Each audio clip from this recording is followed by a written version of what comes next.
Thank you for looking at my presentation today. What we're going to be presenting about is my client John, who's a 25-year-old policeman and who wants to play rugby at a higher level. So we're going to make sure that we can get him to that level through athletic progression and working out. So basically, as an introduction, we can talk about how rugby has become a more popular sport in the United States and Canada. It was really popular over in Europe, and it's been popular for a long time. Basically, just by looking at rugby, you can tell that it's a really high-impact sport. Takes lots of cardio, takes lots of speed, takes lots of power. There's lots of hitting involved. It's really violent. There's lots of contact. They don't even wear equipment. So there are dangers, obviously, coming from there. You need to be as fit as possible because you are going head-to-head with somebody else, where if you getting hit could mean you getting knocked out or you're knocking him out to get the ball. John is 25 years old, like I said before. He's been playing rugby for 15 years.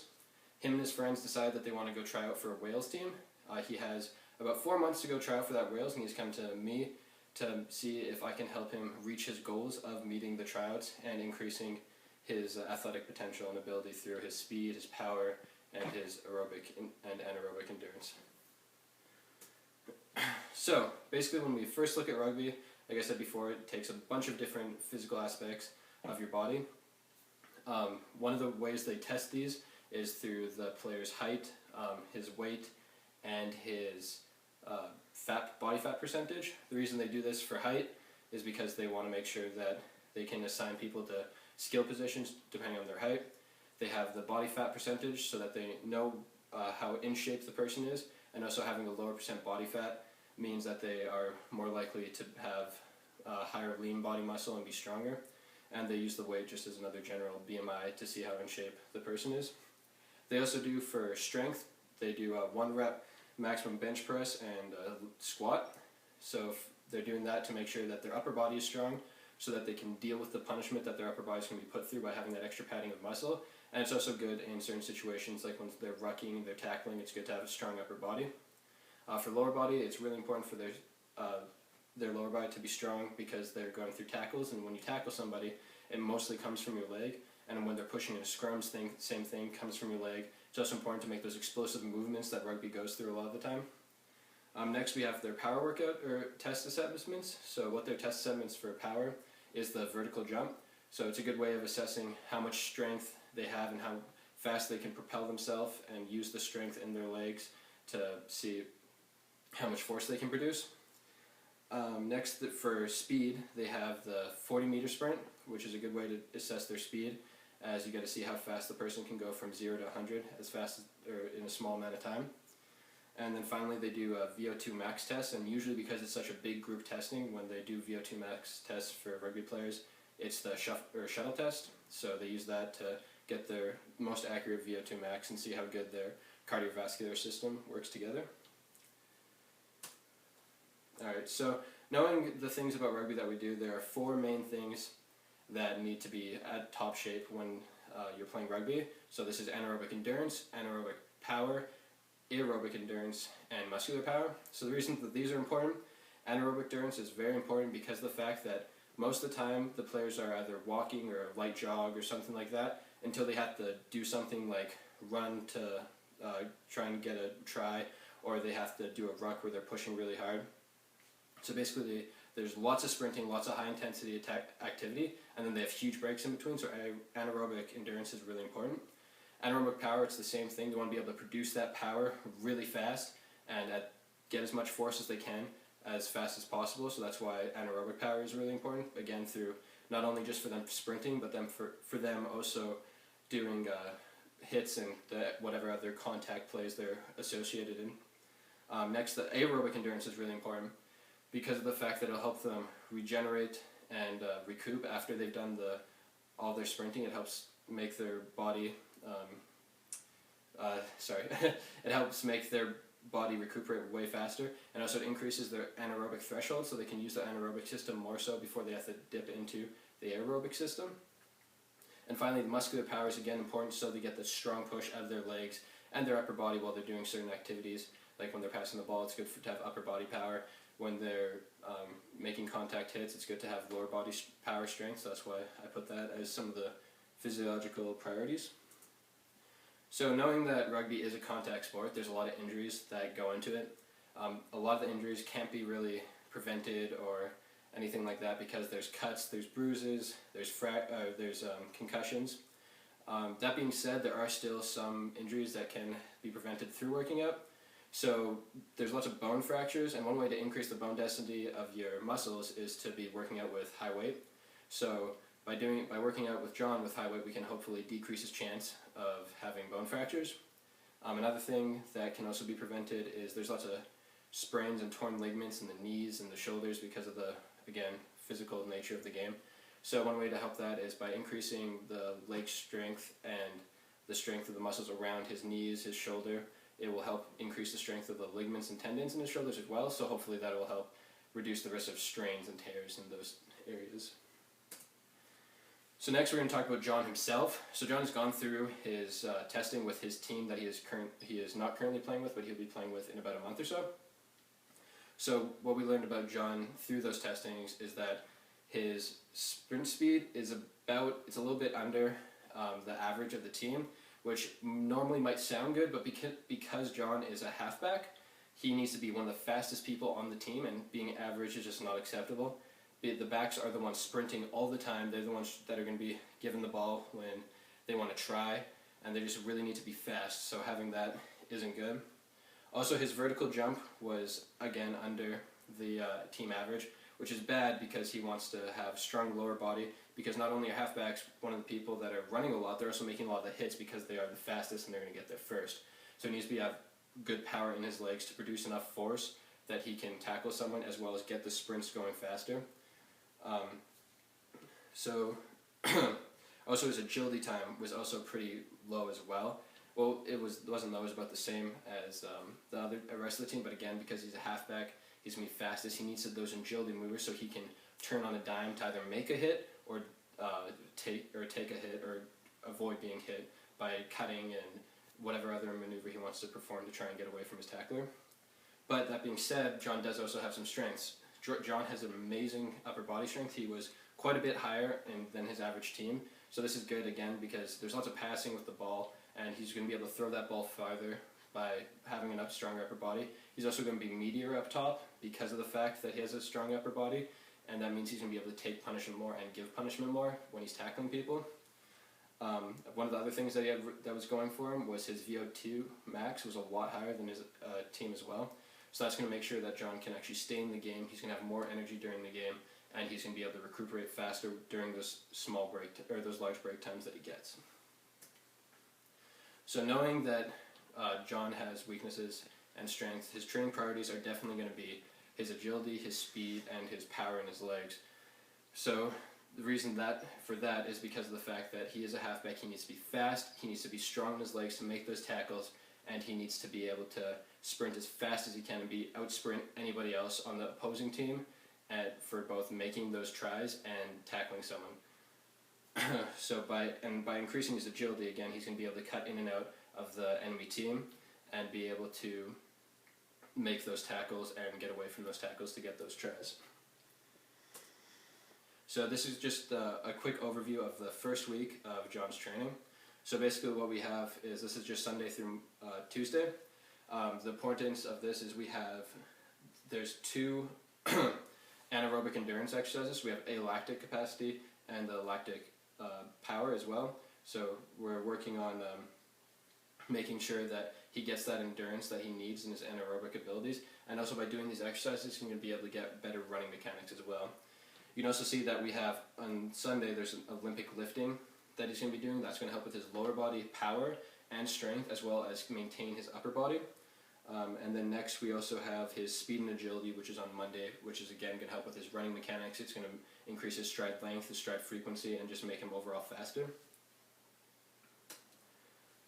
Again, on Wednesdays, this is agility training specifically, so it's going to increase his stride frequency. It's going to work on his agility, his ability to move his feet, and he's just going to overall become faster. We also have above and below race pace training, or above race pace training and race pace training during these as well. Because he has a good VO2 max, you only need to train that 2 times a week to keep with his VO2 max. So we're making sure that we at least maintain that level and make sure it doesn't drop, and make it so that his good VO2 max just gets wasted throughout this program. And again, we also have plyometric workings on the above race pace training again. So plyometric is going to help with his power through his legs and just generally make him more explosive in his movements. This slide next is a little bit through the workout plan.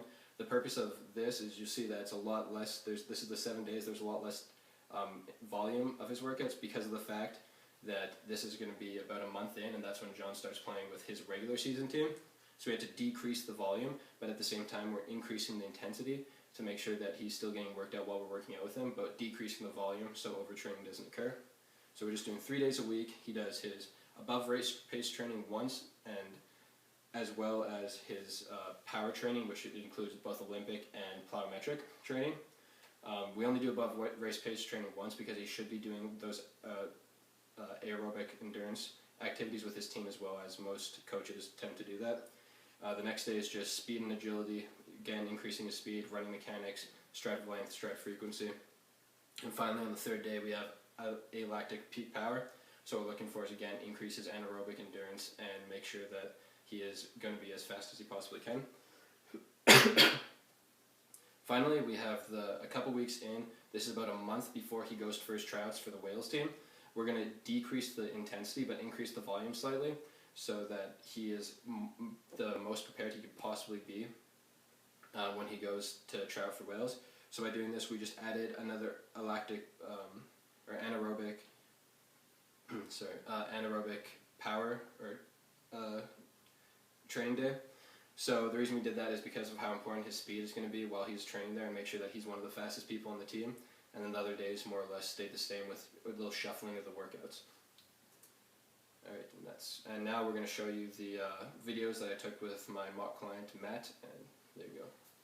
Alright, so today we're going to be going through the speed and agility program that I set up for John, the client, and I'm going to be using Matt here as my demonstration. So what we're going to start off with is called the square drill. So it's 10 yards sprinting, karaoke to the side, 10 yards backpedaling, and karaoke again. So the main thing you want to make sure is you have good posture, standing upright when you're running. When you're karaokeing, make sure your chest faces the same way and it's not turning, you're just using your hands to turn. Backpedaling, get crouched down and make sure you have good posture the whole entire time as well. I'll demonstrate what we're going to do here.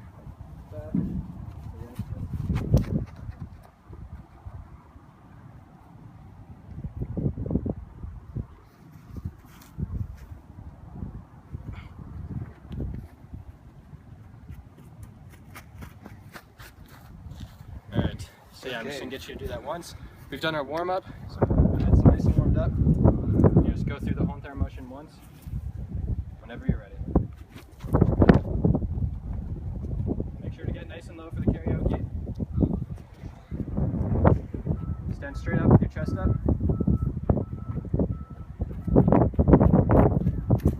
Awesome. So normally we'd be doing that in a superset for the program, but for now we're just going to show that.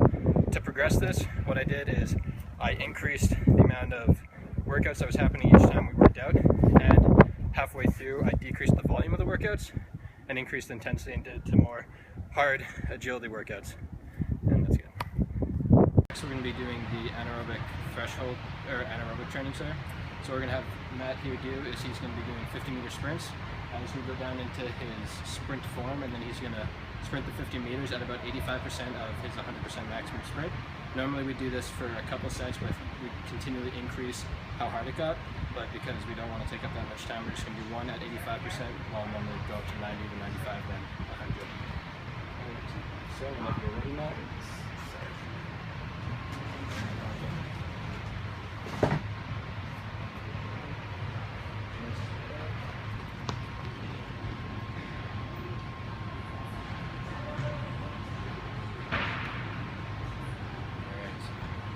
So normally to progress this, what I did in the program was I had John slowly increase the percentage that he was going at. So as he started off at 85 at 3 sets, but then he got 85 to 4 sets, and eventually went down to 83 or 85 at 3 sets, but was doing 4 sets at 90%, and it went up like that. We increased the volume right to start off with, and then decreased the volume and increased the intensity to help make sure that he wasn't getting overtrained while he's in season. And that's all we got.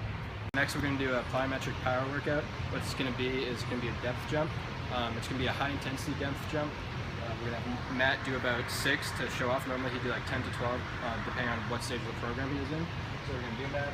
We're going to stand shoulder width apart. And what you're going to do is you're going to hit the ground, and as soon as you hit the ground, try to jump up as fast as possible without there being too much leg time.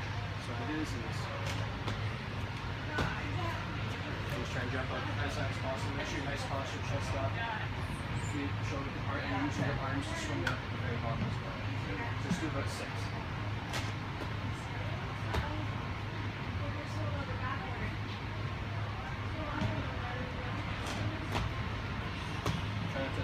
As much just straight through. Okay.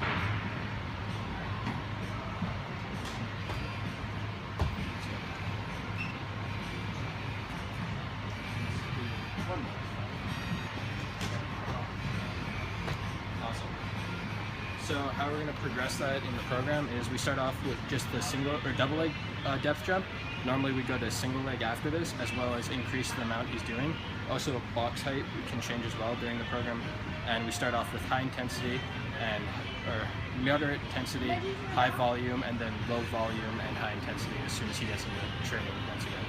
That's everything. Alright, so next what we're going to do is power Olympic training workouts. So what we're going to do is a front squat. We're going to have Matt do the front squat. Basically, we're just going to do 6 reps. What you're going to do is make sure your chest is up nice and high, elbows are up nice and high when you rest it down, and that you're sitting down to the chair height, and your back and core is nice and stable, nice and contracting the abs. And I'll just show you.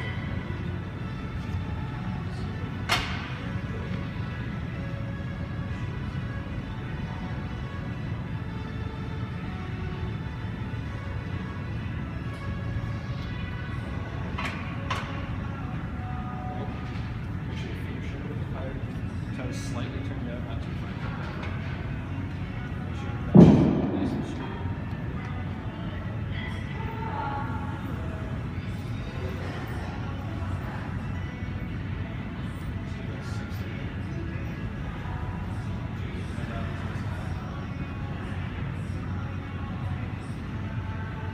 Sorry about that, my phone cut out while we were videotaping that. So basically one way we progress the front squats is that we have the intensity go up about a month into the program because that's when he starts training with his team, so we need to decrease the volume and increase the intensity.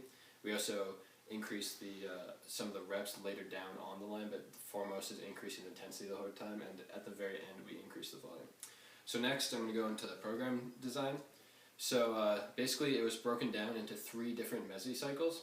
So the first mesocycle was a month, and that was the pre-training before his actual season with his team starts. Second cycle was about 2 months when he was training with his team, and the final cycle was about a month before he was going to go train in Wales, or do his training assessments in Wales, and it was about a month again. So basically the general idea was that we had we had 2 days allocated to anaerobic endurance because we needed to make sure he was faster, he had good running mechanics, and that he was able to do those anaerobic movements without getting tired. We also had 2 days to aerobic endurance so that he would maintain his very high VO2 max, so that was the point of that. Then next we had the power workout for Olympic lifting, which would help to increase his power in his lower body, as well as maintain the power and maintain the strength and power in his upper body, and probably work on that a little bit as well. We had a 1 day of power for plyometric training, so that he, again, more power in his legs, become more explosive in his movements, and also would help with his running abilities as well, make him a little bit faster. And then we had a speed day, which would work on his running mechanics, as well as his stride length. And then we had the agility day, which would work on his stride frequency, how fast he was running mechanics, and just overall both those days were used to increase his speed. Then halfway through, after the first mesocycle, we cut down the volume because he would be working with his team at that point, and we made sure that he wasn't getting overtrained, so we'd cut down the volume and increase the intensity. After that mesocycle of about 2 months, we again increased the volume just slightly and decreased the intensity just slightly again because we didn't want him to overtrain, but at the same time we still wanted to make sure that he was prepared and ready to go to the Wales training.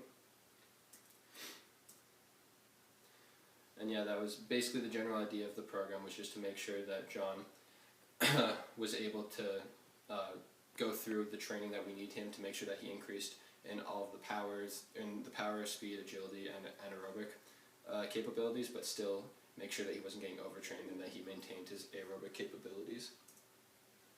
So basically what we've talked about so far is that rugby is mostly a game that needs your anaerobic capabilities and your strength and power in your lower body, but it still does need that aerobic capability to make sure that you can recover fast after you do a little bit of sprinting, or this max sprinting for a couple seconds that rugby players tend to do, or the max exertion. There are injuries that are involved with rugby, however, for the most part, there's stuff that we can't control, like cutting, bruising, but when the stuff we can control, like the leg breaks and the strains and tears in their joints, we can control by increasing the strength in those areas and making sure that his bones are increasing in density by having heavyweight workouts. John had the strength of his VO2 max was really good, his upper body strength was really good, and his core movements or core strength was really good, and that was important because of how because it helped with his running ability and as well made him more stable. We also had an increase, or his weaknesses, however, were the fact that he was a little bit too slow. He was on average with his team, but that was too slow for being a halfback. His agility time wasn't good, which means he would be decreased in his cutting abilities, and his power in his legs wasn't very good because it was his vertical jump score was a little bit lower, and that meant that he wouldn't be able to produce as much power and make those tackles and get sprinting from 0 to 100 really fast. The general idea of his program was to increase John's strength in his strength and power in his lower body while increasing his speed. Everything that we used would work on his speed by making him faster from going from 0 to 100. We also made sure that he maintained his VO2 max and made sure that his speed was up to par and that he would be able to do many sprints in the game without getting tired. And that's basically all of the presentation. I hope you enjoyed it.